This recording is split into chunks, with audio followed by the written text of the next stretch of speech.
ایک شخص کے گھر میں پینٹنگ ہو اور بڑی قیمتی پینٹنگ ہو اور اس پینٹنگ کو گرد و غبار سے بچانے کے لیے وہ اس پہ غلاف بھی چڑھا دے اور اس کے بعد ایک برش لے کر خود ہی اس پینٹنگ پر الٹی سیدھی لکیریں کھینچنا شروع کر دے، تو بتائیے اس غلاف کا کوئی فائدہ ہے؟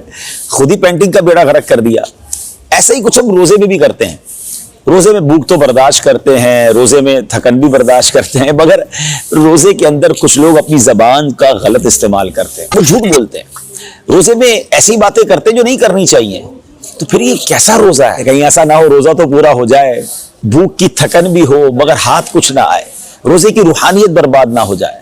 تو یاد رکھیے میرا اور آپ کا زبان کا بھی روزہ ہے، بھوکے بھی رہنا ہے لیکن زبان سے بھی گناہ نہیں کرنے ہیں، زبان کی بھی احتیاط کرنی ہے۔ انشاءاللہ یہ زبان تو ذکر و اذکار میں گزارنی ہے تاکہ روزے کی روحانیت اور بڑھتی چلی جائے۔ جب بھی کوئی ایسی بات کرنے کا جی چاہے یا کوئی ہمیں اس بات پر اکسائے تو آپ نے یاد رکھنا ہے میری زبان کا بھی روزہ ہے۔